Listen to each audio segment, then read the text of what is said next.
నమస్తే T20 news కి స్వాగతం. వికారాబాద్ జిల్లా దోమ మండలం మోత్కూరు గ్రామంలో చలో వరంగల్ రజతోత్సవ వేడుకలకు తయారైన బీఆర్ఎస్ నాయకులు గ్రామంలోని బీఆర్ఎస్ నాయకులంతా జెండా ఆవిష్కరణ కావించి వరంగల్ బహిరంగ సభకు వెళ్లడం జరిగింది. దోమ మండల మాజీ వైస్ ఎంపీ మల్లేశం మాట్లాడుతూ కాంగ్రెస్ పరిపాలన వ్యవస్థ హీనమైన పరిపాలనగా వ్యాఖ్యానించారు. కార్యక్రమంలో మోత్కూరు గ్రామ బీఆర్ఎస్ అధ్యక్షులు మల్లేశం, సలీం, మల్లయ్య, టీచర్ గరిగంటి కృష్ణయ్య, చాకలి నందయ్య, శ్రీకాంత్, అమర్ తదితరులు బీఆర్ఎస్ నాయకులు పాల్గొన్నారు. దేశంలో ఒక కేసీఆర్ గారికి మాత్రమే. ఆ విధంగా ఎన్నో పథకాలు తీసుకొచ్చి రాష్ట్రాన్ని కూడా అన్ని విధాల అభివృద్ధి చేసినటువంటి ఘనత కేసీఆర్ గారిది.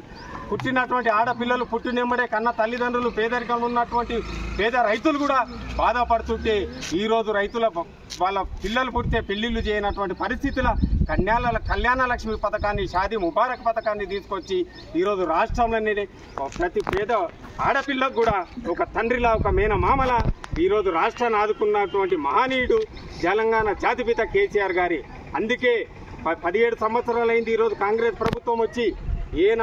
వాళ్ళు ప్రభుత్వం కోసం పదవి ఎక్కడానికే ఎన్నో అబద్ధాల మీద ఈరోజు రాష్ట్రాన్ని పరిపాలించారు. 100 రోజుల్లో చేస్తున్నటువంటి పథకాలు ఏ ఒక్క పథకాన్ని కూడా ఇంతవరకు పూర్తి చేయకుండా నిర్వీర్యం చేస్తున్నటువంటి ప్రభుత్వం ఏదైనా ఉన్నది అంటే కాంగ్రెస్ ప్రభుత్వమే.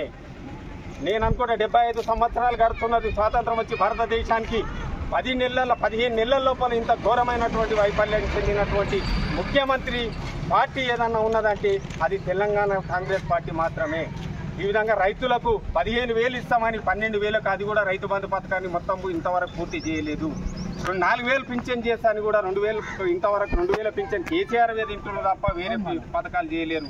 ఈరోజు ఆనాడు పోయిన సంవత్సరం ఎండాకాలంలో ఈ టైంలో కూడా మీరు చూసారు, ప్రతి ఇంటికి కూడా నీళ్లు వస్తుండే. ఈరోజు నీళ్లు లేవు, నిధులు లేవు, ఎలాంటివి చేయకుండా అబద్ధాల పునాదుల మీద ఆధారపడి ఇలా రాష్ట్రాన్ని పరిపాలిస్తారు. కాబట్టి ప్రతి గల్లీలో, ప్రతి తండాల, ప్రతి వాడలో కూడా మళ్ళీ కేసీఆర్ రావాలి, మళ్ళీ కారు గుర్తే గెలవాలని చెప్పి కూడా ప్రతి ప్రజలు కోరుకుంటున్నారు. కాబట్టి ఈరోజు పెద్ద బహిరంగ సభ వరంగల్లో జరుగుతున్నటువంటి బహిరంగ సభను జయప్రదం చేయడానికి మా మోత్కూరు గ్రామం నుంచి కూడా తరలి వెళ్తున్నాం.